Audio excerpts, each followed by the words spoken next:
Hello and welcome to Froch on Fighting. My name is Carl Froch, former unified super middleweight world boxing champion and an international boxing Hall of Famer. This episode is brought to you by Cobra Casino. And I'm joined by a very special guest, Peter Fury. How are you, mate? I'm good, Carl, thank you. And it's nice to come on the show. I watch all your shows and they're doing very good. I watch all of them, so it's good.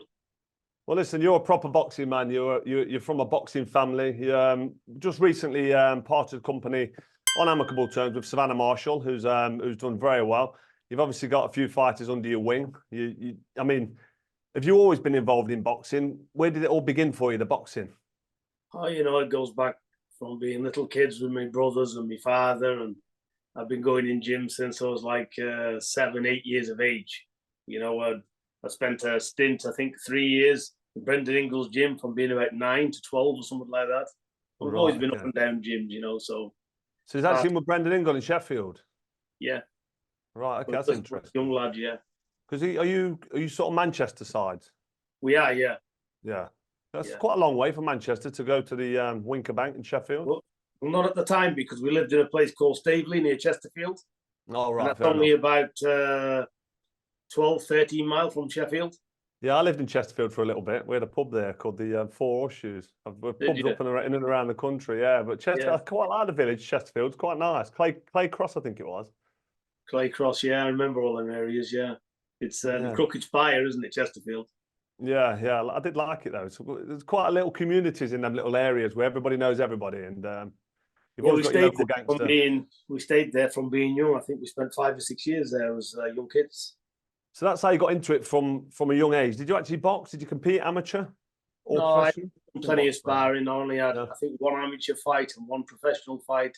Just was not dedicated. I just done it for the sport, going to the gym, trying to keep fit, really. Right, okay, fair enough. And if you don't mind, I'd just like to touch on, I watched a very good interview actually with you with James English. So if anyone's watching this and wants a bit more depth and wants to know who the man Peter Fury is, have a look at his interview with James English, because that was a very good watch. That was. Yeah, he's a top fellow. James English does cracking interviews. What he does. I might get on with him myself. Actually, he has actually sent me a request over a couple of weeks ago. So definitely. That's some good. Doing very well. Nice fella as well. He's a good watch, he is. But can you talk about your early years and spending 10 and maybe even more years in prison? I just find it fascinating. Just briefly. Yeah, I was, I think I was about 26, something like that. Got involved in all the drugs trade and one thing and another, and got 10 years, yeah. So they put me down as a high-ranking criminal, which, it is what it is. So I accept everything, to be honest, when you look back. And, I got 10 years, exceptional category, highest category you can be, and all this, and whatever. All the frills that go with the 10. So basically, So I've done that, come out, and then I think I went in 94 and I came out in just shy of 2001. And then in 2006, I got rearrested, and ended up doing 2 out of 4. Oh, okay. So it's actually it was related to the same offence. Actually, it was over some money matters that never got cleared up on the first offence, and they come back 12 years later, whatever it was, and so I had to deal with that. And do you look back on that time with regret, or do you look at it as part of your like DNA now? And it's men come through controversy, men come through hard times, and it creates strong men. And I'm a believer. And sometimes you look back, like my brother's 8 years sober now, and he looks back and he says, he never says, I wish I never drunk, I wish I never gambled, I wish I never took drugs, because he looks back now and says, well, that's made me the man I am today. And I'm hardened from it. I'm like a hardened warrior. And I can look back and say, I can look at kids now and help them and say, listen, don't go down that road because it ends here. He says, but I'm the man I am now. And the kind, gentle, honest, humble man he is because of that. So did you learn a lot when you was in prison? Did you cope with it okay as well when you was in there? I did. Listen, every day was hard. I hated prison. What sensible man's going to enjoy prison? So you did hate it. I've got a couple of friends who actually said they enjoyed it, but they are twats. Yeah, no. I hate it every day. Look, you're from your family. It's like you've got a lovely wife, children, I had the same. So Yeah, fair basically, enough. you're missing them. It's not Yeah, about the jail. It's not about you. It's about what you're doing to others as well outside. So your family suffer. Ultimately, your family suffer. So that was the hardest thing for me. But no, I just done me jail. I was told I wasn't going to get anything. There was no chance of early release, nothing like that because of my category. So I just had to. But I kept my head down because there was, to be honest with you, it was all fair with me in the prison. He said, "Look, Peter, don't start, don't deal no drugs, don't do the normal shit what people do. You can have your visits, you can have your phone calls," and I was happy with that. And I just stayed in the gym basically and got through the really. sentence. Yeah, Could you do any boxing training while you was there?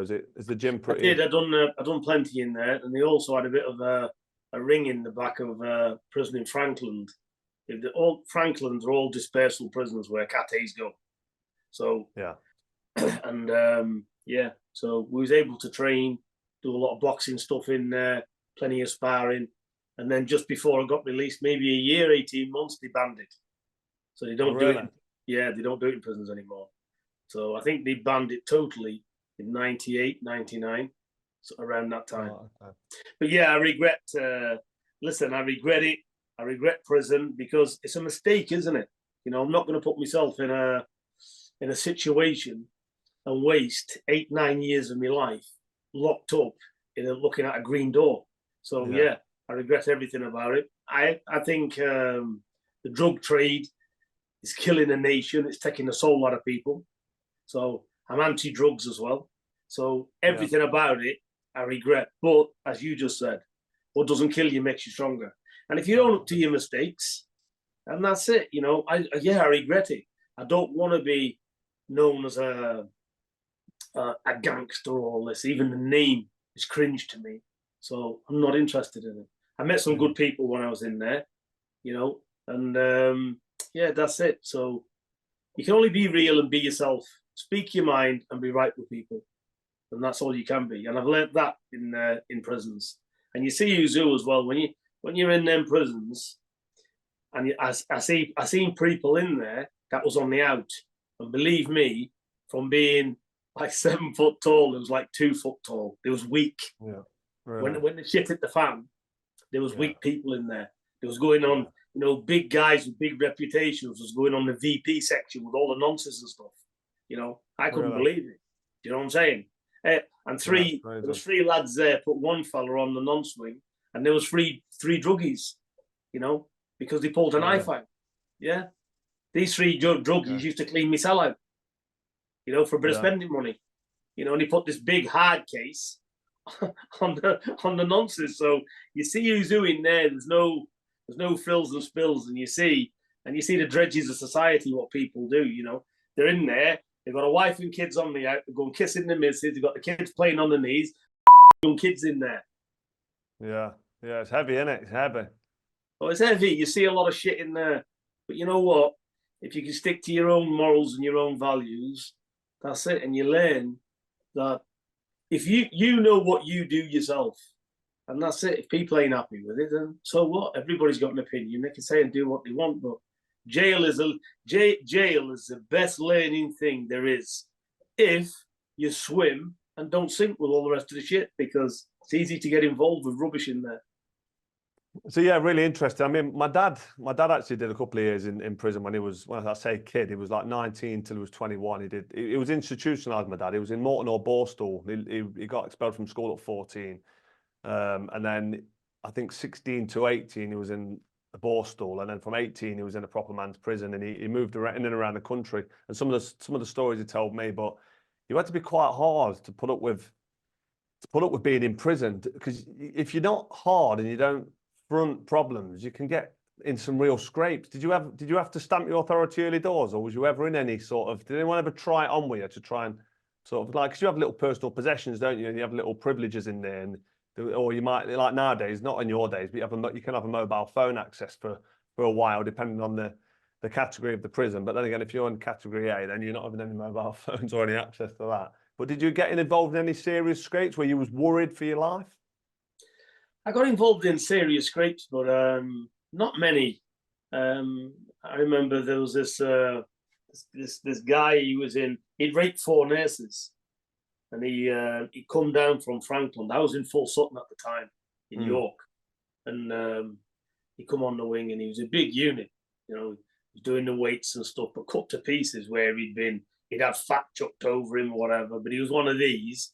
I'm a rapist. What do you want to do about it? You know. So yeah, and I could see he was on the wing there, and he come on this wing where I was, and I was on F wing, and I'll be honest with you, rapist for me is like, listen, I just can't comprehend it. I've got my wife and kids and stuff, and I'm not going to speak to that fucker no matter what. So obviously, a few months went by, and it went off between me and him, and just stuff like that. Really, I remember I smashed all my hands to pieces and everything. And did you end up having a fight with him then? Yeah, we had a in the TV room. Did he come for you, or was you kind of ready for him? Was it arranged? It wasn't arranged, no. It was just totally, we just bumped into each other, and it basically kicked off. Really? So, yeah. At least you can laugh about it. So what was it? A fist fight, a couple of cheers, any you know what it was like? There was seating there, and I always when I look back, I laugh at it because this fella was about 6'4", 6'5", as I remember him. Fella about 18 stone, but in the gym training. Anyway, yeah. I'm looking at him, and I remember he's fronting me, and I fainted him, and I'm gone to hit him with the right hand, yeah. And I must have, I missed him anyway, yeah. But he jumped over the seats. Don't ask me how he done it, yeah. But his shoe was stuck in the seat, oh, really? And he bounded right over. Must have been 6 rows of seats, yeah, right to the front of it where the TV is, where there's no chairs. Anyway, he's saying, "Come on, let's have it," yeah. Anyway, we decided, you know what it is with a fight, it's not boxing, is it? No. So we're rolling up and down the floor and stuff. So, and we had an altercation there and stuff. And apart from that, and that was it. And I've had a few, skirmishes, I'd say, regular in prison, but only it's idiots, isn't it? Who everybody, you're in a close confinement with 2,000 prisoners. Yeah. So every now and again, there's going to be a problem. Yeah, it kicks off. But it's like my missus come on a visit, and somebody had a go at my missus or something. I remember something like that, and I just went to this fella. I went, "Listen," I said, "I know it's not you, mate." I said, "But your missus has been cheeky to my missus on the visit." I said, "And she's going for enough already." I said, "Can you sort it out?" He went, "Who the fuck are you?" I said, "Okay." So I got him in the. So we went in the changing rooms, and I bashed all his head on the pistons. I said, "So asked you civilly." I said, "So that's what it is. He wants to fight me, so that's the way it ended." So it was all stuff like this. Yeah, but it sounds like when you do stuff like that, though, other people see it. You're having a fight in the gym. You're sorting an issue out there. Then you kind of get left alone because you get a bit of a reputation, don't you, for someone who don't take any shit. And that's obviously you come across as a person like that, someone who will keep themselves to themselves, stay in their lane. But if somebody tries to sort of mess with you, you'll sort it out there and then. So that's probably why you survived so long. We've all been, look, you're double world champion. You know what it's like to get it and get it hard. Nobody wants that. I see danger. Do you know what I mean? I kept myself to myself. I didn't walk in prison with my chest out. I was civil to everybody. But if it come on me, I'd have to deal with it. Yeah. And I had no option but to deal with it. I'm not going to let a 6'4" rapist. I hated the sight of the anyway. I tried to kill him anyway. I fucking can't stand rapists. So basically, so it's going to kick off with people like that, with me and people like that. Yeah. I was even bad from going to prisons because it was mixed. So it was on my file. They wouldn't mix me with any paedophiles, any rapists, no go. And it'd be the same today. And I'm in my 50s. Yeah. I'm not tolerating disease on scum of the earth like that. Yeah, that's fair enough. That's fair enough. Right, anyway, moving on from the prison life, lighten the mood a little bit. Let's have a look. What's your favourite memory in boxing? Because you've been around boxing years since you was a kid. You've been around in the pro game, the amateur game, and obviously you've got Tyson Fury, and he's obviously done fantastic. But what's your favourite memory that you can think of? Obviously, when I was a little kid, you know, my dad showing us things and listening to Frazier Ali on the radio, and you Oh, know, really? and then one of the fights, the TV wouldn't work, and he was banging it, smashing it all over the place because it wouldn't come on. Yeah. You know, so Yeah. I've got memories going back when I was a kid, and also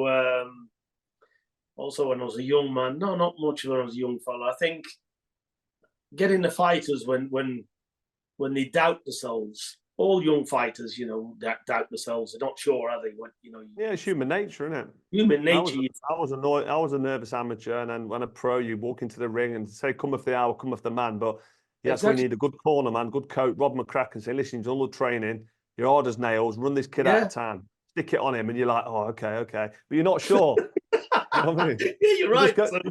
You just go with it, don't you? So when you deal with fighters and you see that vulnerable side, which we've all got, you know, Absolutely. we're all human. You know, you're going in and having a fight with a man in a ring. It's still a fight at the end of the day, and there's thousands of people watching. So Yeah. it's a very hard thing. So to get the fighters to believe in themselves, to get there and win world titles, that's that's the ultimate pleasure for me. So I've got good memories when they Yeah. come through, and you've won a world title. You know, it's a very good feeling. Yeah, absolutely. I can imagine that. I mean, I've never really wanted to train anyone just because of the time constraints. I mean, it's a lifestyle, isn't it? Being a boxing trainer, you've got to be there around the I clock. credit, you know, I never disrespect any trainers because it's hard work. This is it's twice a day, every day. You got If you're no doing it time. properly. Yeah, you got no time off, and it's part of your life. You know, look, I'm due to go to an event tomorrow at Goodwood, and the 1,200 quid a ticket. Yeah. Yeah. So they got me and my missus tickets because this from Land Rover, a main dealership. Yeah. Yeah. So anyway, meals, all this Goodwood, the race of speed, what it's called, Goodwood Speed, Yes. whatever. Yeah. It's a good event. It's a good event, actually. Exactly. But I can't go. So Oh, basically, really? them tickets are gonna have to be given to somebody else. So it's Really? that because there's training going on. So you're sacrificing things, aren't you, all the time as well? Sacrifices, you know, and but you've got to do it. But sometimes as well in boxing, because I've had various fighters come through me door and this and that, and you know, you can get disappointed with some fighters because you think, where, where's where's the where's the respect for what I've done? It doesn't seem to come back from some fighters. So sometimes it can knock you sick, and you think, what am I bothering with this for? But you just keep Yeah. going because it's in you to do it anyway. Yeah. Well, if you enjoy it and you That's it. You got to look at it for get yourself, results as well. you know, because to expect things from fighters, some fighters, not every fighter, then you're barking up the wrong tree in this game. Yeah.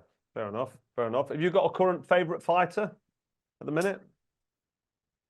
I'm bad with names. That Tank Davis is very good, isn't he? I was just about to say I like saying that, I like Javante Davis. I always say because he's an exciting fighter and he's a puncher. He's Yeah, exciting as a puncher, and when he gets in there, he's got that sort of Mike Tyson mindset where he wants to hit him hard in the face, doesn't he? As he often as he does. can. Yeah, he You can wants to just do that. see. Yeah, Yeah. So so would you say he's probably your favourite fighter at the minute, Tank Davis? he's definitely one of them. I can't think of anyone else that springs to my mind. There's a lot of good fighters out there, but he's got Well, to be one of the top on the list. I what like about Canelo Usyk? as well. Canelo Alvarez? Yeah, I feel like he's been around forever. What's he had, like 155? Yeah, He's been around forever, hasn't he? yeah. I think actually, I Fighter. think they're talking about Chris Eubank Jr. fighting Canelo Alvarez. I'm not sure about that. He manages to get his name in, doesn't he, with the mix, Chris Eubank Jr. He's been inactive for 2 years at least, surely. I don't know how I can jump straight in with him. Well, you know, It feels more of a celebrity to me than an actual professional boxer, Chris Eubank Jr., which is a shame. He can fight. He's tough. He can fight, but I just don't take his boxing career that seriously because he's not active enough. yeah, you've got to be active in this game, and you've got to be banging on the door, haven't you? Unless you've got health problems, and there's a reason why medically you can't get in there, then you should be in there. And Should be if you're the fighting. best, you need to be fighting the best and getting on with it. I think at least every 6 months you need to be in the ring. I Yeah, mean, it's a short once a year is not career. enough. It's not forever, this boxing. And at the top, No. you know, you go up and it's a cliff edge, and then you start to come back down, don't you? Yeah, and once you get to mid-30s, no matter what weight division you're in, mid-30s, you slow down, you lose that little bit of sharpness, that reflexes, and you just that fitness. You just slow it down. The recovery's longer, so you need to maximize them 10 years from like early 20s to mid 30s, and then you've just got to say, that's it. I've had my best days, and then it's about managing. If you're still in the mix, like Bernard Hopkins, he adapted his style, didn't he? Changed his defense, used his feet a lot, thrown a lot of feints, and wise old man his way through a lot of the fights, and he did. He had a good career late on. He really did. I'll tell you what, though, Carl, you took some heavy shots. You just demoralised people, didn't you?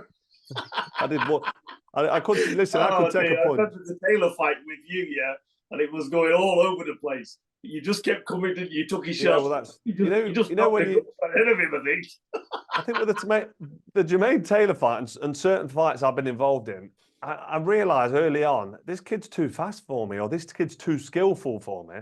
So what am I going to do? I'm not going to stay out of the way and just get outboxed and picked off and let him land combination punches on me. I need to get closer to him. I need to try and get in range, try and get it as lit as possible, obviously. But you've got to take a punch sometimes to get one or two punches off and get yourself in the range and get your feet where they need to be. So with Jermaine Taylor, he dropped me in round 3, climbed off the canvas, and then got my guard up a little bit, tried to get behind my jab. And every time he came, I tried to meet him with a big shot, then get off to the side, which was the plan.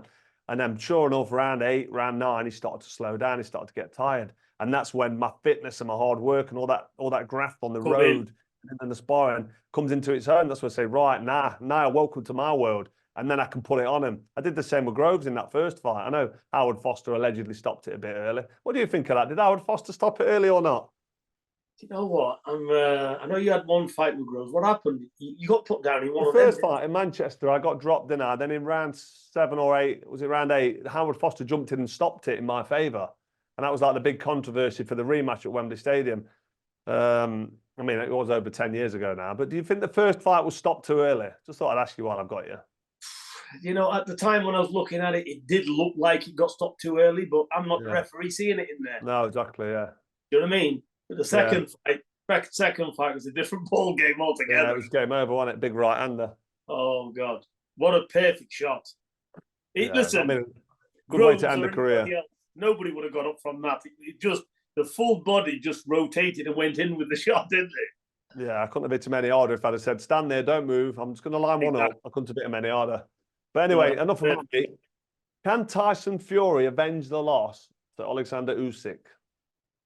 I think he can. You know, we're looking at a big man, 6'8", 6'9", who wanted to have a tippy-tappy boxing match with somebody who's an elite mover and an elite boxer. So I think they got the strategies all wrong for that fight. Yeah, what did you make of the corner work towards the last few rounds? Because he had a good middle bit, didn't he? Then he tapered off a little bit, and then towards the last 2 or 3 rounds, the corner was like screaming at him from all angles. What do you make of that? I'm an avid believer of one man should give the instructions, whether it be who is the trainer there. So is it if his dad's the trainer, let his dad do the talking. If the other guy's the trainer from America, let him do the talking. But when 3 or 4's talking, how are you going to listen to all that? I don't think he listened to any of it anyway. You can't do, right? You're not going to listen. If you're tired and you're coming in the later stages of a fight, and you've got a man in front of you, you're trailing that fight, and you know you've been hurt badly, and you've come back from that, you've got all that to deal with, and you've got 4 people trying to talk to you. I'm afraid that's not happening. So whether it was emotions in there, everybody was speaking. I'll tell you what it looked like to me. It looked like it was all mates and just trying to G him on or something. I don't know. But there didn't seem to be there was no professionalism in that corner as far as one clear voice stating what he needed to do. Yeah, there probably was a clear voice stating what he needed to do, but all 4 of them, or 3 or 4 of them, was giving it at the same time. And all different instructions. It was at the same time, and the instructions was all different, which means it's a scramble, isn't it? Yeah, yeah. I mean, I want Rob McCracken in my corner, as you know, from my whole career, and nobody else spoke. Every now and again, Tony would give me some, say, watch his right, he's looking for the right hand, or just get back behind your jab at the start of the round, or just keep your glove up, or some, simple little keep just to protect you. But no one would really speak. I've got to have experienced people in the corner, you know, because when I come out the ring, you know, it's not because I'm a know-all or whatever, but one voice speaks to the fighter. I train the fighter. I'm with the fighter every day. So I need to speak to the fighter, not anybody else. But when I come down by the ringside, I've got John Pegg and I've got Kerry Case there.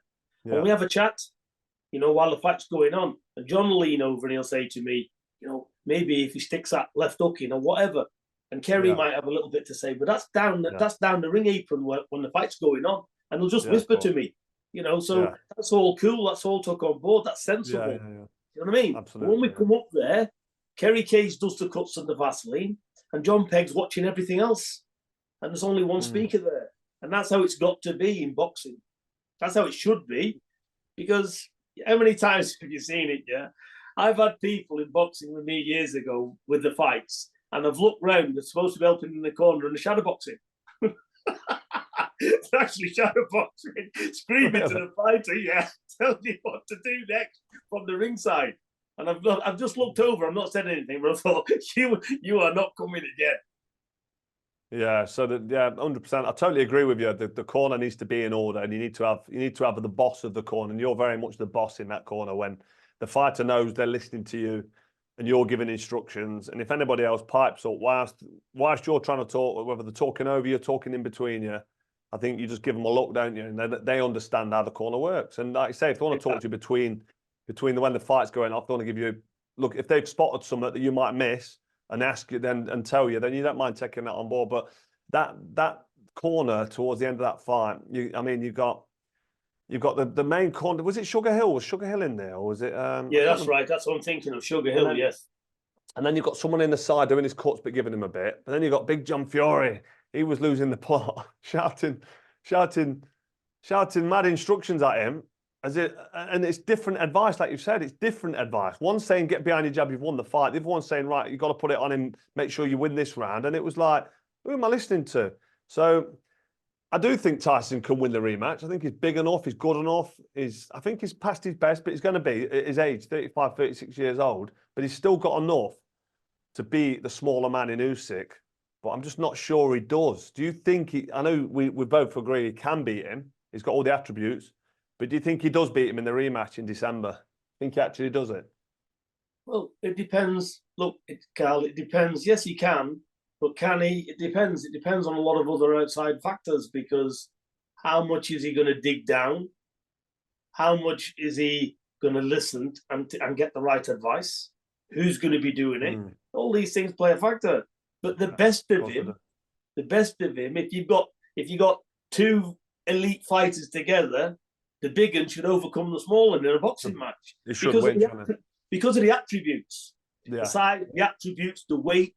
If he uses his weight correctly, he uses his distance correctly. All these things play a factor.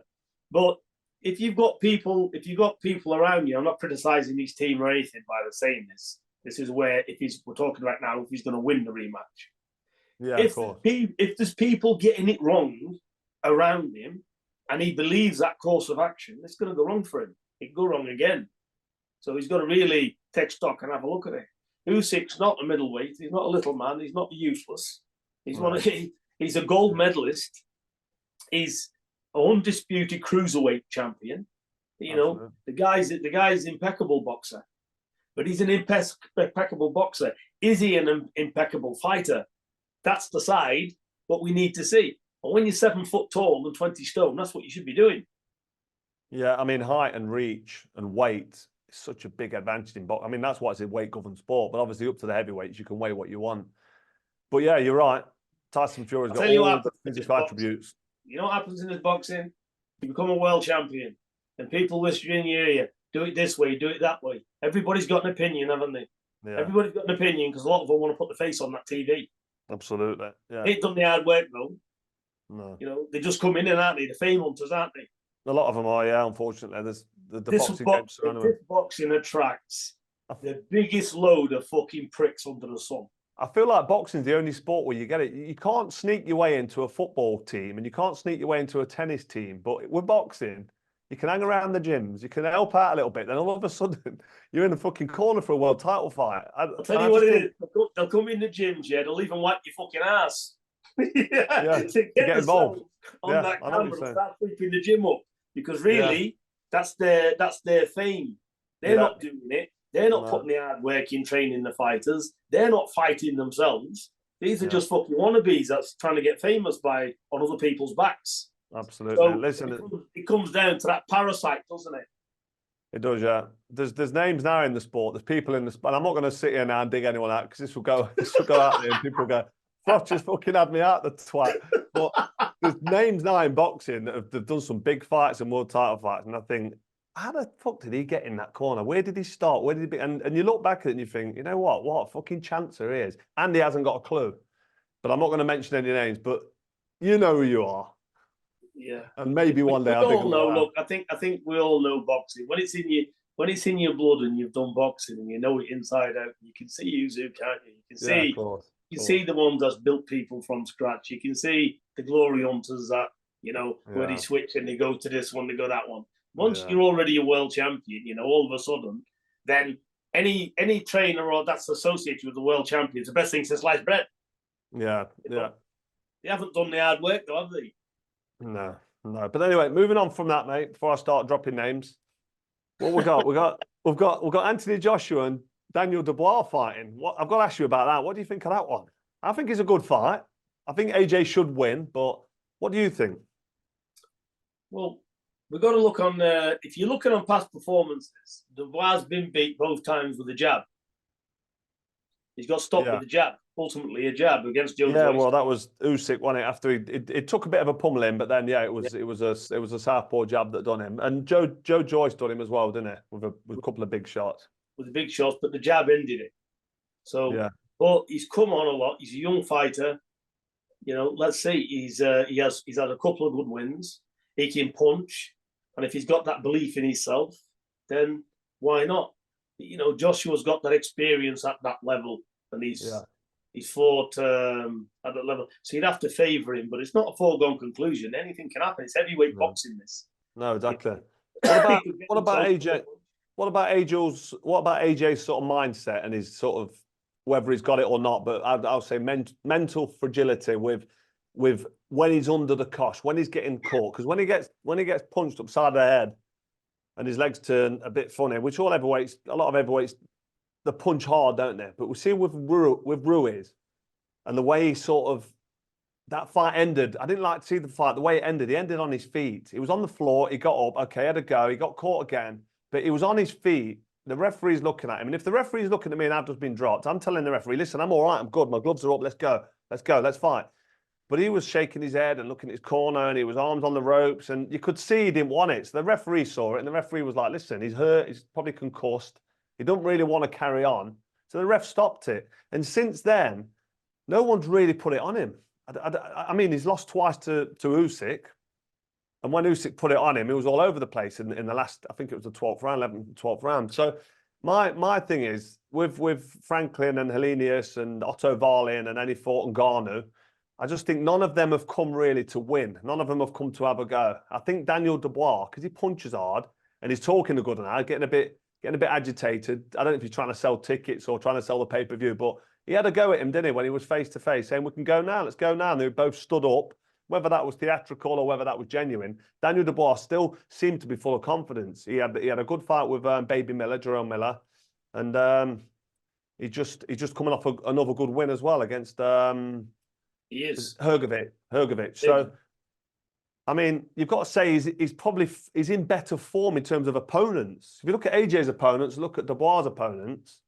I'd rather be Dubois going into a big fight than AJ because no one's putting it on AJ since no one's really sticking it on him and coming to try and win. Do you see that being an issue when Dubois sets about him? I think Dubois got the better form coming into it because he's fought better opposition coming into it. Because he's fought Usyk, he's fought Hrgovic, and he's fought that Miller. Miller came, didn't he? He's had good rounds. He's had good rounds, and he's had to get in there and have a fight back and take punches. So his confidence will be sky high. Yeah. So when he starts getting clipped, he'll be able to fire back and think, "Okay, I've been here recently." But that's what I'm saying. AJ, when he starts getting clipped, He's going to get, I think Simon Jordan said it the other day, but he's going to get some PTSD, some post-traumatic stress. He's going to have flashbacks of the Ruiz fight because no one's put it on him. And I think if I'm training Daniel Dubois, I'm going to say to him, listen, get behind that jab, don't get caught, 2-3 rounds, just get your feet, find yourself, and then go for him, put it on him, let that big shot go. And I think this could be an upset because if AJ loses, let's be honest, it'll be an upset, won't it? I just see something a little bit different because I think if Dubois tries to get behind his jab, AJ's pretty good at long distance with a jab and the right hand, and You he's think sharp. You think he'll be comfortable? I'm He'll thinking find his feet. Don't walk into something early. Dubois will get clipped. And get clipped. Dubois got to come in. That's your training mind coming in there. That's me as a fighter thinking, get behind the jab, just play it safe for 2-3 rounds. But it's interesting. He's got to come in and he's got to put it and get on AJ's chest and rough him up and see. You think from the off? Yeah, and see if he can get them demons to come back. But what I will say with let's look at AJ now. He's got switch off power, hasn't he? He can punch. Let's give him that. And the other thing as well, it's all about in boxing. If you can take a step back and learn from your mistakes and learn from these fragilities, and learn what happened to the Andy Ruiz, yeah, because he was all out at sea, didn't know what to do, didn't know whether to turn left or right, yeah, and like you said, he did one out of there. He just couldn't deal with it, yeah. No. And since then, he's been told by various trainers, look, use your boxing, use your range. So the fights he's had where he's boxed and not looked so explosive or whatever is because, he's boxing sensible. So he's educated himself. So he's got that experience with the boxing and he knows now that in heavyweight boxing, there's no steel chin, no matter who you are. If you get it right, you'll do a break dance anyway. Yeah. These are big guys, they hit like hammers and they got the weight behind them. So he's realised that. So he's clever, he's cute, he put the shots together. And I think he's got to have the mindset that this fight with Dubois can go in the trenches. He's got to be prepared to get it. So he's got to sit in the pocket, he's got to pull his hands up and learn to roll with the punches. Not where you're going to jab, miss, catch him and knock him out and not get touched. You're going to get it. When you're fighting and you got two guys at similar level, you're gonna have to get wet, aren't you? So I think let's see, because he could have turned the corner, he could have learned from them mistakes and grown from it. He's got his confidence up. He seems to want it. So, and look, he's been around a long time. He's got experience. He's a gold medalist. So let's see. So for me, it's all about that. But if he catches Dubois will definitely get knocked out if he catches him.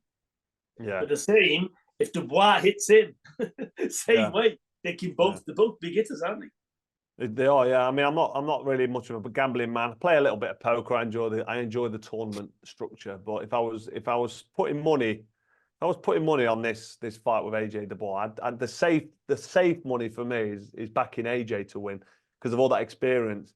But I would not be surprised. I would not be surprised if Dubois sticks it on him, catches him, and then. Yeah, you're right. It all goes terribly wrong. Like you say, it's heavyweight boxing. For me, I'd favour AJ to come through this. But if he takes his foot off the gas and thinks, this is going to be an easy night in the office or something like that, he can have a problem. But if he's solely zoomed in, and in his sparring, he's taking shots, covering up, knowing how to work on the inside, stuff like this, he'll mentally prepare himself the right way. So let's see. It's not a foregone conclusion. Yeah. 60-40 AJ, I'd say. 60-40 AJ, yeah, that's fair enough. What do you reckon if AJ jumped in now with Fury? Tyson, how do you think that one would go? Hopefully it's a fight we'll eventually see, but right now, I wonder who would win that one. It just depends. Styles make fights. And you know what? Again, it's how you train for each individual fighter and how you turn up for it. So it's, I'm sure all these big fights are going to happen and they need to happen. But I think, first of all, he's got to get past Usyk and then it'll be a good fight because one's a boxer and AJ really he is done right. He's a box puncher, isn't he? Yeah, So yeah, be interesting fight for sure. yeah. It's a good If fight. I hope it either one of happens. them, if I either hope one of them AJ gets Fury. the tactics wrong, No, exactly. one of them can come Yeah. unstuck, can't they? Like Absolutely, you yeah. I mean, say, it'd be good if AJ does the business against Dubois, which I'd expect him to, and Fury manages to beat Usyk in the rematch, which I think I mean, we all know it's a tough task, but he can do it. He's certainly big enough, got all the attributes physically and mentally as well. Even though he's suffered his first loss, we don't know how Tyson's going to come back from that. But I still think he can do the business if he gets it. I think he needs to be fitter because when he was dominating, and he was dominating round 5, 6, and 7, I think it was, he was landing that uppercut on that hook, and he was messing around a little bit too much, which I didn't like to see. But he showed he could dominate him with that reach and that power and that distance and timing. But he couldn't keep it up. I don't think he was fit enough. But maybe he'll never be fit enough because he's at that age now. But if Tyson can come through Usyk and AJ beats Dubois, that's the big fight, and that's the big one we all want to see. And anyone could win that, I suppose. you know what it is. It's like anything else. It's like you can preempt things. It's all about what makes you fall apart in fights. Is where things happen unexpectedly that you haven't prepared for. You haven't seen a shot coming. You've made a mistake. You've underestimated. There's an army of things that can go wrong. You can turn a corner doing 50 mile an hour and there's a tractor straight in front of you. Yeah, You know, yeah. you've got to react immediately, haven't you? So all these things, you've got to preempt things. And what I noticed with Usyk in that fight, it's about, let's put it this way, Usyk's got an exceptional team at the back of him.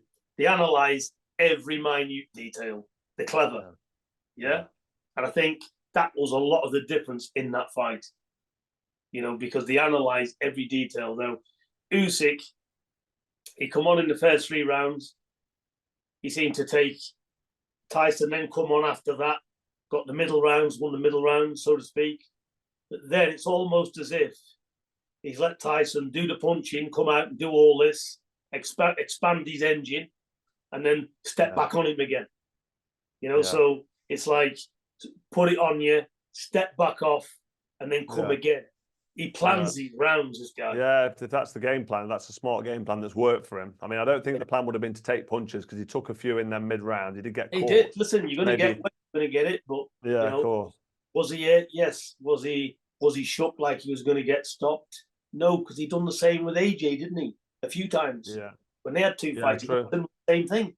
Yeah, absolutely. Right. Well, anyway, let's move on from them big lumps and move on to your big lump. Just really quick before we wrap, mate. Thanks for your time. I appreciate it. It's been anytime, Carl. It's been a good chat. But I just want to ask you about Hughie and how's he getting on now? What's next for him? Hughie's got to put up or shut up now. He's 29 years of age, but he's training well. And what's happened with him? He's had a lot of allergies, where, you know, all self-inflicted. He's a big man. He likes to eat. Yeah. But obviously, he's got gluten, dairy, you know, and he's only found out recently he thought he could have the egg whites without the yolks. He's even allergic to that. Oh, really? I didn't realise that. So physically, like health-wise, is in his diet. That must be a struggle in a sport like this, in boxing. It is, but you know what? He's got around it. He's strong. He's eating well. He feels well, and he's around all of it at last. But it was causing him big problems. And when people seen in the past where blotches have come out in his skin, you know, and all this is like he's having reactions. So his inflammation in his body was high. So he's not boxing 100%. So he's boxing maybe 50 or 60. He's always ailing something. So now we took the time out with him. And obviously he's had a long layoff, 3 years. And when you're going down and you don't know what's wrong with you. So he had a first fight back and he's had another one back and he felt a lot better in the second one. But he's had 2 fights back now and he's in the gym. He should have fought the other day and that never come off for whatever reason. But he's back and we're going to try and get somebody in the top 20 for him in early September, late August. Oh, fair enough. So he's still having a go then? He's still in the game? Yeah, he's still back and he's having a go. So we'll see. Yeah, brilliant. And he causes upsets, doesn't he? You can see him causing an upset with some of the contenders. But like you say, he needs he needs to get his diet sorted and be physically at least 90% when he's in the ring. Otherwise, he's going to struggle in it. But no, it's But the glad good that thing is, you've seen him when he coming had back. his past fights when he was younger. He was active, he was busy. So now he's over all them things. So he's active and he's busy. So he'll certainly get one good fight this year, maybe two. Yeah, fair enough. That's good to know. How's life for you now? Anyway, are you all good? You're busy enough? You're happy enough? Everything Carl, I do a lot hunky dory, as they say. I do a lot in the property sector. Yeah. So I'm busy with that. And yeah, I'm always I'm busy outside of boxing. Obviously, boxing is a passion for me. It doesn't pay me. You know, what good is what good is a 10% to me, really? What the fuck am I going to do with that? Yeah, You know, unless you've got a super yeah, champ. I ain't got fighters fighting for 100 million or 50 million. No. They're fighting for a few $100,000 or something. Yeah. Do you know what I mean? I'm not being funny.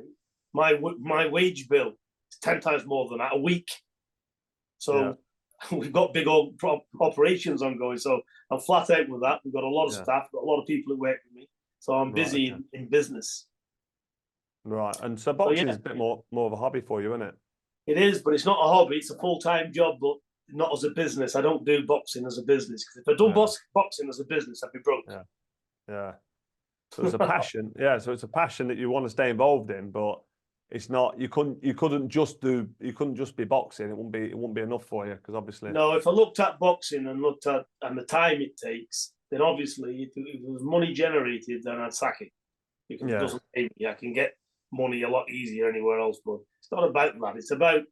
It's about bringing your fighters through, having that success for them, and doing your best that you can for the fighter. And you just hopefully one day when they open their eyes and they wake up, they appreciate what you've done. And I'm sure they will, so that's it. So that's the passion we've got for it. We do it. And look, we go in the gym some days, I'll say to myself, oh, what am I doing here? I can't be fucking bothered with it. But yeah, I'm in it every day. And you have good days and bad days with everything, don't you? Absolutely, yeah. No, you do. Well, anyway, mate. Well, I appreciate you coming on and sharing this bit of time with me. I've always wanted to have a good chat with you, but you can't really do it unless you're face to face. So hopefully we'll get a face to face. I know you've been doing a few. Have you been doing a few bits? You've been doing a podcast as well. Well, that's my next question. Would you come on one of mine? Absolutely. You've done a podcast. Was it a couple of weeks ago with? I've done Ricky Hatton. People. I've done Ricky Hatton, with Dave Allen. Yeah. I've done Pat Barrett. That's got to be released. We've done Johnny Nelson the other day. Oh yeah. Was there a group of you with Johnny Nelson? Yeah, Johnny Nelson and Graham King. Graham King. I know Graham really well. Yeah, good. He's on the good health. friend of mine, Graham. Yeah, he's on the health tip. Yeah. Very spiritual as well. Very spiritual. Really, really interesting to listen to. I'll tell you what, that's going to be. I tipped that to do big things because Graham was exceptional on it. He was talking about all the spiritual side and all of that.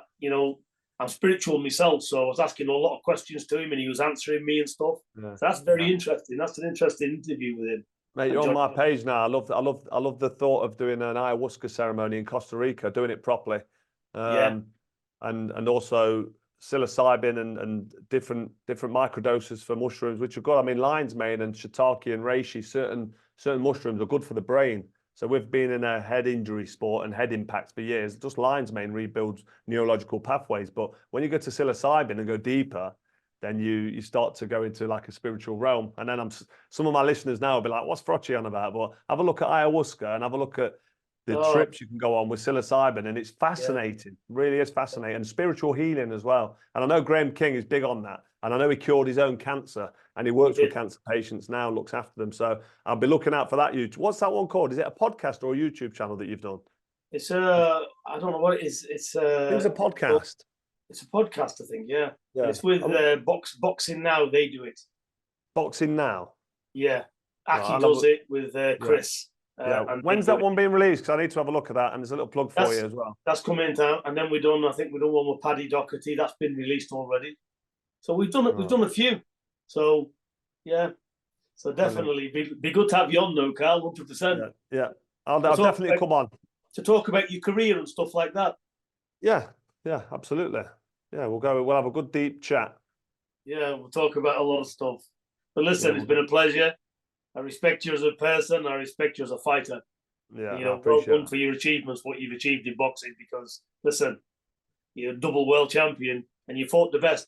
I'll tell you a good fight you had, and a lot of people don't see, but and he was a good fighter, and you turned him over quite easily. Was it Bute from Canada? Lucian Bute, yeah. Yeah. Look at the record he had. Yeah, the IBF champ. And he could box. He was a good fighter, wasn't he? Good boxer. Yeah. Look, that's what I'm saying. You knew what your attributes are. When you took the fight to him, you went through him. You can imagine if you stood off and tried to box in. Well, that was a big thing with that one was I going to go to Canada and fight him, and then I'd have probably lost on points and either box to move or get into Nottingham, get into my hometown. I just lost to Andre Ward, who's a great fighter. He's tricky, awkward, horrible, but he still knows how to win. Bute jumped in straight with an IBF world champion there straight after that loss, and it was time for me to either stick it on him, put it up, and try and destroy him and rip that belt from him, or lose on points or something, and then that's it. Me retired. So it was do or die, and that's why I came back to that Rocky tune. No easy way out. Let's go for it. Just put it all on the line. And comes a time in your life when you've got to stand there and stick it on your opponent, believe in yourself, and just fucking go for it and leave it all in the ring. Or just don't even turn up. And I was thinking, this is my time. So from there, obviously, I had the Kessler rematch, Groves 1, Groves 2. So it was a great finish to my career. And Kessler, another very good fighter. Yeah, he had 24 rounds of him. I lost the first one, won the second one. And yeah, a lot of people don't see them because they slipped under the radar. I mean, the rematch was on Sky pay-per-view, but earlier on when I was in the Super 6, and when I boxed Jean Pascal for the world title, which Tyson Fury made his professional debut on my world title fight. That was his first fight, wasn't it? Yeah. And that's when I met Big John as well. Well, I met him at the camp, actually. I mean, just really quickly with Big John, I've got no problem with John. I think he's a great. I don't want to say he's great fun, but I like his banter and I like the back and forth with me and him. And I don't know if he's being serious when he wants to drop the nut on me or give me a punch or have a fight. But I have said, listen, we'll have a charity match, me and Big John. We'll do it for charity. And he don't want none of that. He wants the old Bunsen burner, doesn't he? He wants to earn a few quid. But listen, I've got no personal problem. I've got no problem. He's cleverer than all of us. He's getting attention. He's probably making a right few quid. So yeah, it's probably laughing. I do think when I meet John, I'm sure we'll shake hands and we'll have a laugh. And I think he's gold. But I do think that Tyson Fury needs to concentrate on this rematch. And obviously, it's his dad. His dad's his dad. You've got to have respect for your dad.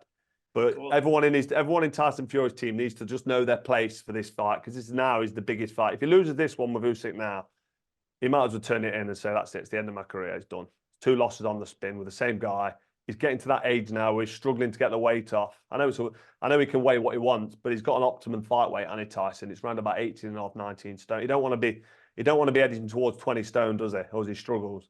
So hopefully he can do the business. But anyway, that side, this ain't about Tyson. This is about Peter Fury. Thanks for coming on. Really appreciate it. And we'll definitely get on your channel. We'll definitely get on your podcast very soon.